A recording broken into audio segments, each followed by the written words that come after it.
Itu praktek di saat ketemu dengan kiai, apalagi kiai sendiri, apalagi kiainya sendiri, itu harus lebih dihormati tanpa mengurangi rasa hormat kepada yang lain. Paham? Tata cara untuk apa?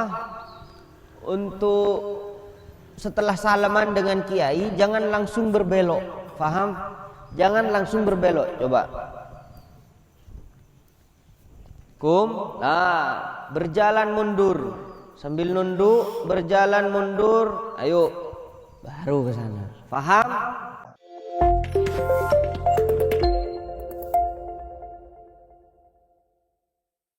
Bismillahirrahmanirrahim. Panika tata kramana santre. Akhlak tata kramanya santri yang wajib dipelajarin bagi semua santri. Setiap mondok menjadi santri harus punya etika baik. Perjuke kandik santre panapa kutu tata krama dalam ngamri ilmu sapaja bada ilmu nah panika manfaatin ban ikri radain sareng Allah Subhanahu wa taala. Jadi setiap santri harus punya etika sehingga ilmunya bisa bermanfaat, menjadi ilmu yang bisa diamalkan dan diridhoin Allah Subhanahu wa taala. Itu tata kramana santre dak telok bagian. Dan etika santri itu menjadi 3 bagian. Yang pertama, tata krama eka andi abak natibi, etika terhadap dirinya sendiri sebagai santri. Santri itu apa? Santri itu adalah orang yang belajar ilmu agama. Harus mondok? Tidak. Yang namanya talibul ilm, yang namanya santri tidak harus mondok. Yang mondok jadi santri, yang tidak mondok tapi ngaji tetap santri. Harus beretika. Jadi santri harus beretika. Karena yang menyebarkan ilmu di masa depan adalah mantan yang pernah ada di pondok pesantren. Dan kita tidak akan pernah menjadi mantan santri. Kita akan menjadi santri sampai kita mati. Kita akan menjadi santri tetap dan kita menjadi seorang khadibul ilm. Kita mencari ilmu, kita mencari guru, kita mencari barokah. Ngaddam bahasa maturan, ngaddam ke ilmu, ngebule ke ilmu. Yang minggu kemarin kita bahas etika kita di saat kita belajar, duduk di depan guru. Etika belajar di saat gurunya membaca kitab, Anda melihat kitab, tidak menoleh kanan kiri, ke atas ke bawah. Di saat guru menjelaskan, Anda harus melihat gurunya, penjelasan dari gurunya. Di saat ada faedah yang sekiranya itu sangat-sangat penting untuk tulis, silahkan tulis. Tapi jangan selamanya tulis, terus menulis tanpa mendengarkan guru. Kalau ngaji tidak boleh tidur. Kalau ngaji tidak boleh bercanda. Kalau ngaji hatinya berdoa kepada Allah, semoga mendapatkan ilham ilmu, semoga mendapatkan barokah, semoga mendapatkan ilmu yang bermanfaat, biar nanti setelah pulang sampai rumah, ilmu yang pernah Anda pelajarin di pondok pesantren itu akan datang. Contoh, orang yang belajar ngaji di pondok pesantren itu ibaratkan orang belanja untuk membuka toko. Belanja untuk membuka toko. Jadi di saat belanja belum tahu hasilnya berapa, untungnya berapa. Karena apa? Anda masih belum dagang, Anda masih belum jual, tapi Anda belanja untuk menjual barang. Jadi seperti itu, Anda masuk ke pondok pesantren, kalian masuk ke pondok pesantren, saat ini masih dalam keadaan belanja ilmu. Untungnya di mana? Nanti setelah Anda pulang. Makanya kalau belanja itu yang benar. Belanja untuk dagang itu yang benar, yang jujur. biar nanti hasilnya barokah. Kalau mencari ilmu di pondok pesantren jangan jadi maling. Di pondok pesantren tidak harus mencuri uang. Maling itu, yang namanya maling mencuri sandal. Tidak punya sandal, lakonlah nyari nyerobot sandal bareng. Pergi ke musola untuk sholat berjamaah. Dapat enggak pahalanya sholat berjamaah? Jawab. Karena Anda menuju ke musola itu bukan dengan cara yang baik. Jadi harus dengan tata krama, dengan etika. Jadi kalau di saat Anda mondok, cari ilmu dengan cara yang baik, harus beretika. Nanti setelah pulang, Anda mau jadi apa kan tidak tahu. Tapi masing-masing punya cita-cita. Ada yang mau jadi polisi, ada yang mau jadi tentara, ada yang mau jadi Pak Ustadz, ada yang mau jadi kiai. Nanti setelah ke rumahnya Anda mau mengajar, silahkan duduk, asalkan Anda dulu baik-baik di pondok pesantren. Mau ngajar apa aja bisa. Karena apa? Ada barokah yang mengalir dari gurunya dan dari sanad gurunya. Apa yang namanya barokah? Yang disebutkan barokah, ziyadatul khair, bertambahnya kebaikan. Dulu saya waktu belajar di Mekah, saya tidak pernah membayangkan bisa ngajar seperti ini. Bahkan saya kepikiran waktu saya di pesawat pulang dari Mekah ke Indonesia, apa yang mau saya ajarin ke santri? Saya tidak tahu apa-apa. Baca kitab aja tidak tahu, tidak ngerti. Tapi waktu saya mondok di sana, yang pertama saya mencintai guru saya. Saya mencintai guru saya. Dan saya tidak pernah membenci guru saya. Dan saya mendoakan guru saya. Dan saya ngaji istiqomah. Kuncinya ngaji istiqomah, belajar, cintai gurumu, doakan gurumu. Setelah saya pulang ke Indonesia, buka kitab, saya itu datang sendiri. Ilham datang dengan barokah.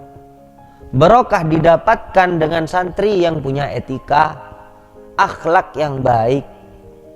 Etika, cara dia ngaji, cara dia tidur, cara dia ke kamar mandi, cara dia cium tangan, dia menghadap kepada gurunya, cara dia pondok pesantren, itu semuanya.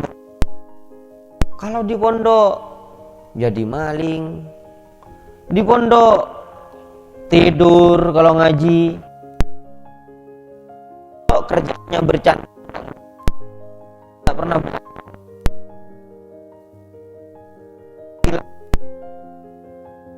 waktu malam keluar dari pondok pesantren tanpa izin, main-main di luar. Di mana barokahnya? Katanya barokahnya guru. Kalau sudah kaya barokahnya guru. Barokah itu Anda jadi orang baik. Jadi belum tentu kalau Anda kaya nanti pulang, Anda belum tentu mendapatkan barokahnya guru. Karena barokah itu mengarahkan ke jalan yang baik. Banyak santri keluar dari pondok pesantren kaya, mobilnya 7, 10, 100 pun mobilnya ada. Santri, tapi kerjaannya zalim. Kerjaannya jadi tikus negara. Kerjaannya menipu orang. Dia kaya, tapi uangnya haram. Itu tidak barokah. Kata orang Madura, derekah. Itu nikmah, bukan nikmah. Itu nikmah, bukan nikmah. Munikmah ria musibah. Munikmah, nikmat dari pangeran. Paham? Sekarang etika santri terhadap dirinya sendiri. Yang kedua, tata krama dalam menghadapin guru. Etika di saat berhadapan dengan gurunya. Dan ketiga, tata krama dalam menghadapin pada santren. Tata krama sesama santri. Jadi pulang dari pondok pesantren, mau jadi ustadz, mau jadi kiai, Anda tetap santri. Santri tapi kiai. Santri tapi ustadz. Santri tapi polisi. Santri tapi tentara. Santri tapi dokter dan lain-lain. Berarti Anda selamanya harus beretika. Etika sesama santri, sesama pejuang agama, sesama ulama, sesama ustadz, sesama kiai. Jangan suka menggunjing, jangan suka menghujat kiai yang lainnya, jangan suka memaki dan menjatuhkan kiai yang lainnya. Saat ini banyak orang ingin disanjung tapi dengan cara menjatuhkan orang lain. Sudah, tidak usah seperti itu. Kita diam, jalan yang lurus. Kalau ada kemungkaran, nasihatin dengan baik-baik, santai, senyum, pelan, tenang, amalkan ilmunya.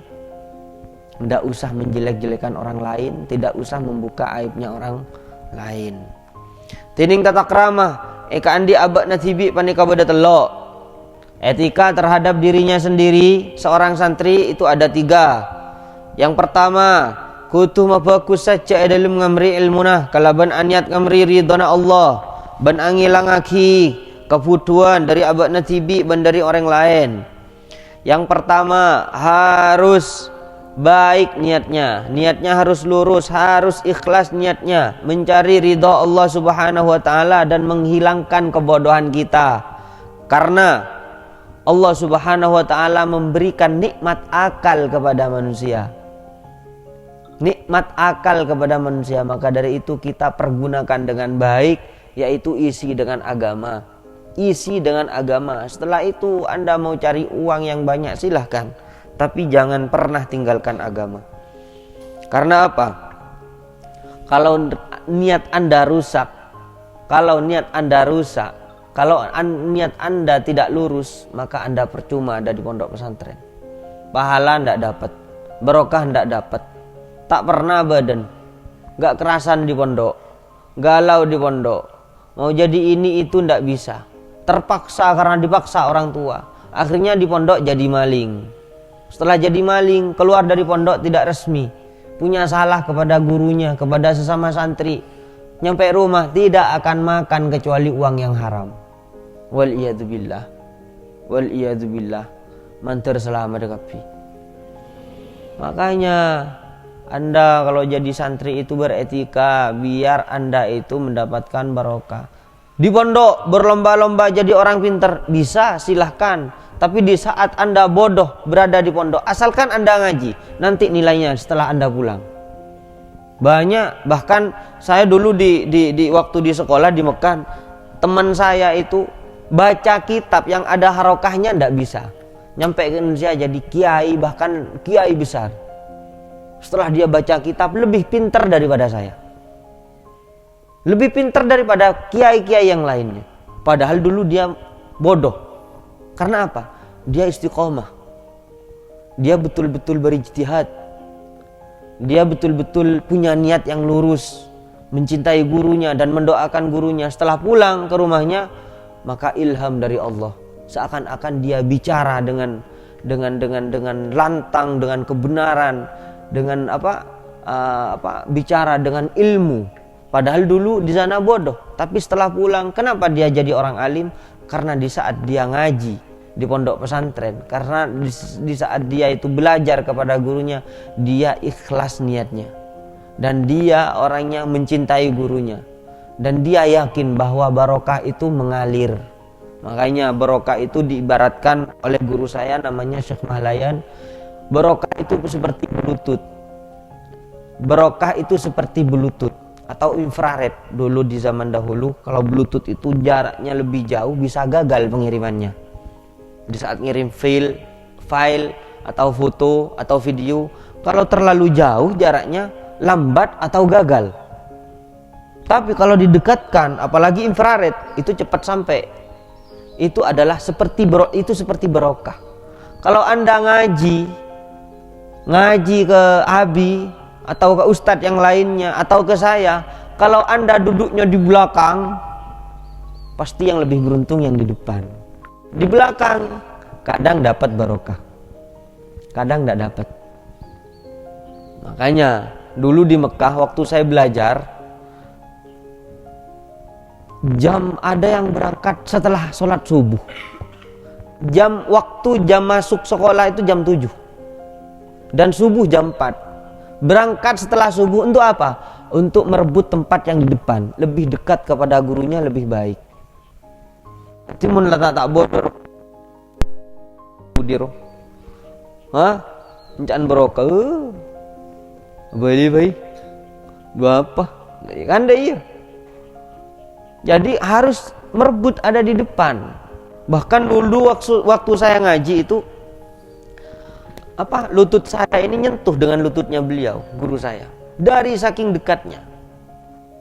Karena apa? Saya yakin ada barokah yang mengalir. Dan waktu guru saya itu masuk ke ruang kelas, sampai direbut sandalnya untuk meluruskan sandalnya. Biar nanti guru saya keluar dari kelas tinggal pakai sandal. Saling rebu. Ke sandal rai tepak saling rebu. Mencium tangannya, mencium dadanya, mencium lengannya, apapun yang bisa dicium, asalkan dia guru. Karena apa? Sangat mencintainya. Setelah pulang, kalam-kalam beliau, kata-kata beliau dulu di Mekah semuanya ada di sini. Karena apa? Saya mencintainya, saya menghormatinya, saya tidak mau menyakiti beliau. Jadi mun bak bededinna, lakon pokokun nyakian gurun, lakon korokun tak beda. So saya mondok ini karena terpaksa, ya sudah biarkan di pondok saya cuma mau numpang tidur biar nanti dapat barokah. Kalau mau barokah sholat aja 2 rakaat, itu lebih beruntung Anda daripada Anda duduk di depan guru Anda tanpa mencintai gurunya. Paham? Yang kedua, niat mudiaki agama Islam ben niat asyukur atas nikmat akal. Yang kedua, niatnya harus niat berjuang agama atau membela agama.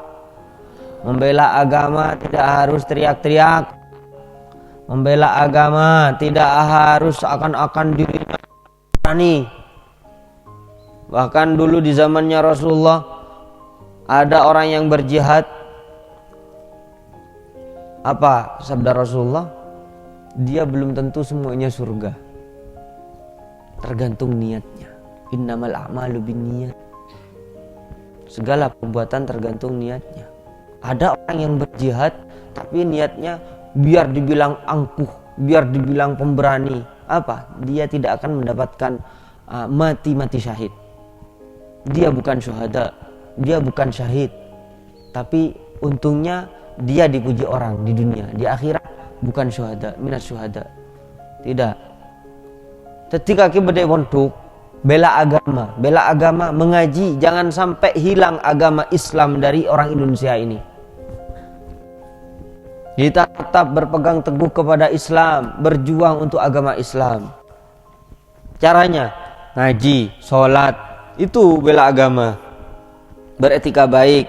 Yang ketiga, kutu atingkal da akhlak coba, kalaban khusus ujub, kasal, bukhul. Harus meninggalkan akhlak-akhlak yang tidak baik. Kalau dulu sebelum mondok ikum sama orang tua atau salaman sama orang tua biasa-biasa aja. Kadang tak cium tangan, kadang tangannya dicium lewat pipinya. Sekarang setelah Anda mondok, cium dengan baik. Hormati orang tuamu. Gurumu, guru SD, SMP, SMK. Setelah Anda pulang dari pondok, waktu prei, waktu liburan pondok pesantren, Anda nyampe rumah, cari guru SD-mu, cari guru SMP-mu. Dia adalah gurumu sampai akhirat. Jangan sombong, mentang-mentang, saya santri Al-Hasan, saya sudah S1, saya sudah S2, S3, S-tong-tong. Pas akan-akan, yuhibbut taqaddum, lebur ngadal. Saya ini ustadz, saya S1, titel saya ini doktor. Dia siapa?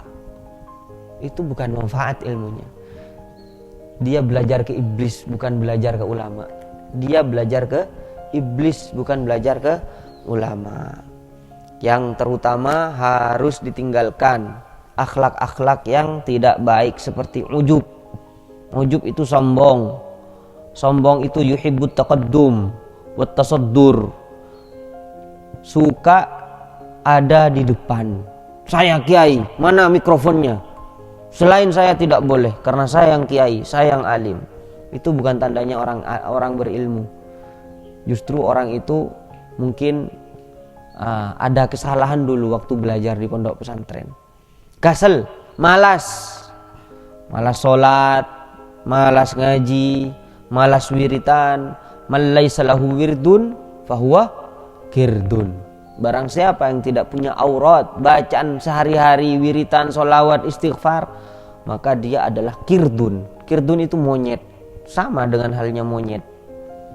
Kera, bukhl, tidak boleh pelit, cerek, kret-ket, kikir, tidak boleh. Kalau Anda mencari ilmu, tidak boleh pelit ke uang Anda, ilmu Anda tidak boleh pelit. Siapa yang butuh pertolongan, tolong, biar Anda lancar dan gampang mendapatkan barokah. Jadi sekarang pembahasan kitab ini sudah selesai. Allah Subhanahu wa taala a'lam bishawab. Sekarang saya mau praktek salaman kepada gurunya. Bukan berarti saya hormat, tidak. Kalau Anda tidak mencium tangan saya, banyak orang di luar mencium tangan saya. Dan apa untungnya ke saya kalau tapi kalau Anda berakhlak, beretika, saya ajarkan etika ini, akhlak ini bukan khusus kiai yang ada di Al Hasan. Ini secara umum. Ketemu Kiai Sidogiri, ketemu Kiai Abdullah, ketemu Kiai Leteng, Misdat, ketemu Kiai Betek, Membaul Ulum, ketemu Kiai Lan Bulan, cium tangannya dan Anda menunduk dan buka sandalnya 3 meter sebelum bersalaman. Contoh Ibnu, jaga. Ini contoh, Ibnu ini ulama ya. Ulama ini, Kiai Ibnu ya. Ibnu Khaldun, Ibnul Khubs. Ibnu ya dana. Nah, tebdasah. Ini Ibnu ini Kiai. Sekarang bangun, saya minta contoh satu dari santri. Seakan-akan dia adalah seorang santri. Ayo, bangun. Siapa yang mau jadi contoh? Yuk, bangun. Bagus, berani.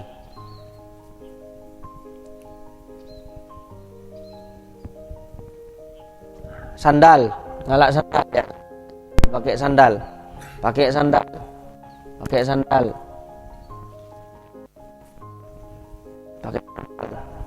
Dari situ jalan pakai sandal. Ibnu seorang ulama sekarang. Kiai Al-Alim, Ad-Doktor Ibnu Khaldun. Ayo jalan. Terus. Jangan dilepas dulu sandalnya. Yuk. Lepas sandalnya. Nah, nunduk. Cium tangannya, dibalik. Nah, begitu. Minta doanya Pak Kiai. Minta doa. Faham? Oke? Nah, di saat ketemu dengan ulama manapun, kiai manapun, tokoh manapun, Anda harus tawadu. Cara jalan harus menunduk. Faham? Kopiahnya dibenerin. Faham? Nah, nunduk ajalan. Sambil jalan kada jalan. Nah begitu. Setiap ketemu dengan tokoh atau bukan tokoh, Anda harus tetap rendah hati. Oke. Sekarang contoh di saat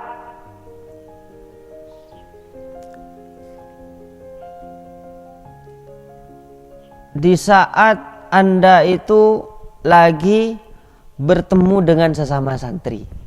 Paham? Bertemu dengan sesama santri. Oke, Ibnu sekarang santri. Santri tidak harus santri Tenggina, santri Betet, santri Dimah. Ayo ketemuan. Entren Ibnu. Ayo. Sapa? Salaman, ikum, 2 tangan. Nah, sama-sama menunduk. Oke?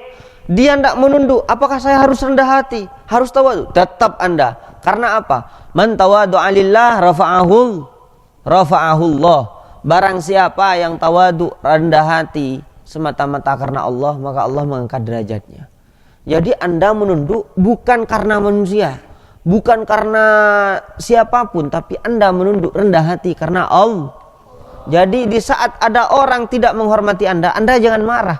Kalau niat Anda tulus kepada Allah Subhanahu wa taala. Faham? Ayo coba praktek sesama santri. Ketemu. Tanyakan, Anda dulu mondok mana, kiai siapa, saya mau tahu kiainya, beliau Masya Allah kalau ngajar jam berapa, saya pengen nyabis ke beliau, nyabis ke bulan, nyabis ke Tabetah, nyabis ke Bengkalan, nyabis ke Misdat, tanpa melihat santri. Oh santri itu misalnya santri mana, santri timur, santri barat, kurang suka ke kiai saya. Jangan melihat seperti itu.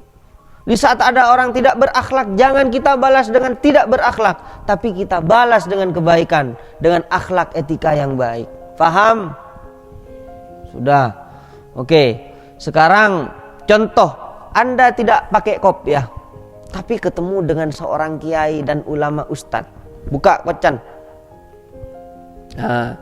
Pegang. Maaf kiai gitu. Nah, sambil nunduk, sambil nyapa. Salaman, tetap salaman, jangan lari.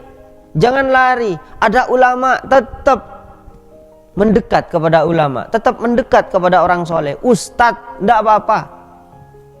Kiai siapa, kiai pun siapapun tetap mendekat sambil pegang. Kalau misalnya tidak pakai kopiah, lagi pakai celana, tidak masalah. Faham? Oke, itu praktek di saat ketemu dengan kiai, apalagi kiai sendiri. Apalagi kiainya sendiri, itu harus lebih dihormati tanpa mengurangi rasa hormat kepada yang lain. Paham? Sekarang saya kasih tahu tata cara untuk apa? Untuk setelah salaman dengan kiai jangan langsung berbelok. Paham? Jangan langsung berbelok. Coba. Berjalan mundur sambil nunduk, berjalan mundur, ayo baru ke sana. Faham? Nah, bisanya ada seorang kiai, ayo kaki dari disa, kaki dina, ya dena juk tojuk ban sengko, ya dena tojuk, tojuk, saya lah, kan contoh kiai ini, tojuk saya lah. Faham? Nang daya. Nang daya re. Paham? Nang daya. Ayo. Anda berjalan dari utara, ayo. Jalan dari utara. Yo. Jalan dari enggak. Anda itu mau ke luar, tapi ada kiai dari sini. Di sini ada kiai, tapi Anda mau ke pintu luar. Apakah harus jalannya lurus? Coba Anda jalan lurus. Ini tidak sopan. Karena apa?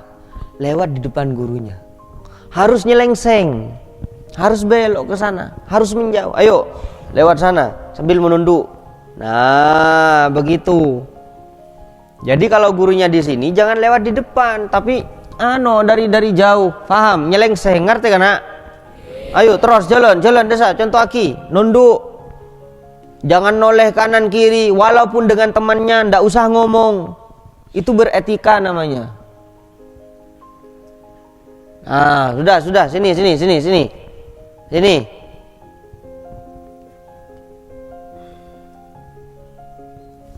Bangun 3 orang. Ayo Yi. Ini Yi ini. Anaknya Habib Ali. Maulad Dawilah. Kalau Habib beretika keren. Lebih keren lagi. Seandainya ada Habib tidak beretika, tetap keren di hati saya karena cucunya Rasul. Apalagi beretika, lebih keren. Faham? Ayo jalan lo teloan, tiba-tiba ada mobil. Faham? Makanya Anda itu harus mengenal mobil Tabetah, mobil Lenteng Misdat, mobil Betet, mobil Mak Kesinal, mobil Mak Kejamal, mobil Mak Ke Wali, mobil mak ke ayak, kayak gitu tahu mobil kata apa. Faham? Mobil mak ke siapa abai cokop ke mana nadin. Jalan. Sekarang Anda jadi mobil ya. Contoh jadi nang jadi ya, atep ke timur. Kakek jalan sebar dengan eka dari timur jalan sambil ngomong ngobrol gitu, paham? Ayo kaki boleh, kaki munyi mereneng, ngerti? Nah, jalan gitu ngobrol, ntar kebara, ayo kaki, jalan dari motor, kok ketemu, begitu, paham? Terus mobil paham? Itu kan saat Anda berjalan dari timur ketemu dengan kiai yang dari barat. Kalau Anda dari timur dan kiai dari timur, itu sama-sama juga menghormat. Makanya sambil noleh takut ada kiai. Paham? Coba kaki jalan ke timur. Ibnu nyalep kemarin. Jalan ke barat. Lawan sambil tak ceretan. Ayo.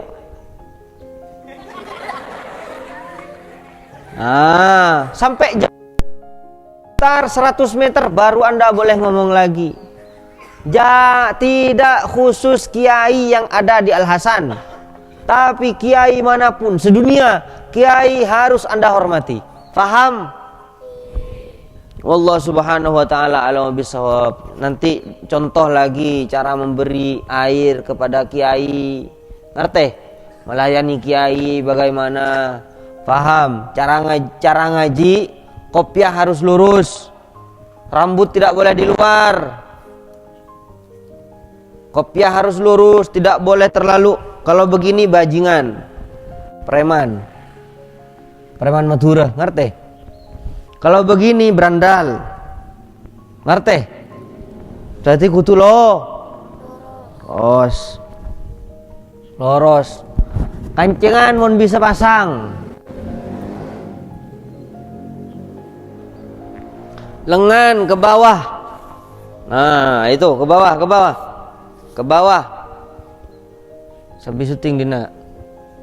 Ayo. Lengan ke bawah. Oke. Menghadap ke depan, tidak menoleh ke kanan ke kiri. Paham? Ayo. Coba contohkan setelah ngaji, tutup pengajiannya. Kalau misalnya ini kiai,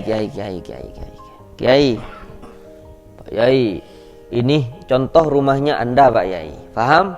Jadi Anda, Allah subhanahu wa ta'ala alam, Anda jangan bergerak sampai kiai ini masuk ke dalam, baru Anda bubar.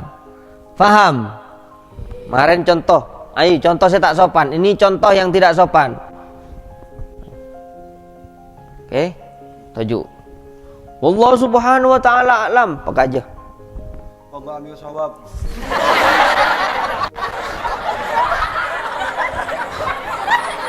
Wallah ambil sawab dek remecong. Ayo betul Pak. Wallahu a'lamu bissawab. Ayo contoh tak sopan, jaga kapi. Ini contoh tidak sopan. Ini tidak sopan. Faham? Tidak Duduk lagi. Kutu bedai santri mulai tahu tata krama. Santri kerokun ngecele kan 2000. Orang ngejar tarja kapi. Ayo setiap kaki masuk ke rumah. Are ini contoh yang sopan. Ayo. Wallahu a'lamu bissawab. Ayo, terus tuli mulai.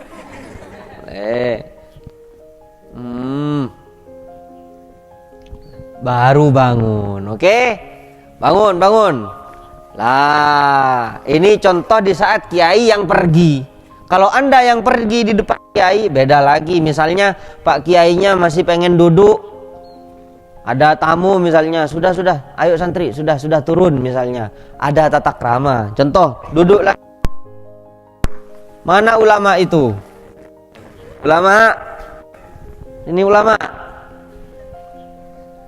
Nanti bilang, sudah draw, saya masih mau duduk. Anda sudah bubar sana misalnya. Ayo pakai wallahu subhanahu wa ta'ala a'lamu bissawab. Ayo wallahu a'lamu bissawab. Sunat draw.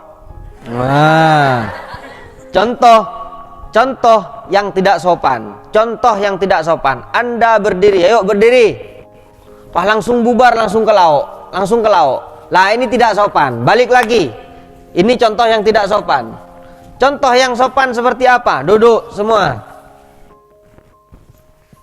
Ini etika jangan dipakai di pondok pesantren saja. Setelah Anda pulang, pergi ke undangan, jangan pakai lengan yang pendek.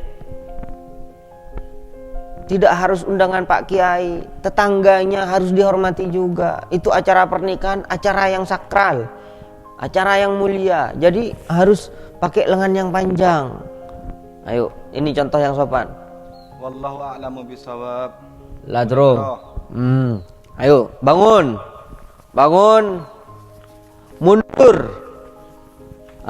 Mundur kurang lebih 4 atau 5 meter. Baru Anda boleh bubar dengan jalan menunduk. Ayo, bubar kalau paslah ngaji. Sambil berdoa dalam hatinya, semoga mendapatkan ilmu yang bermanfaat. Amin. Udah, Allah Subhanahu wa taala alam bisawab.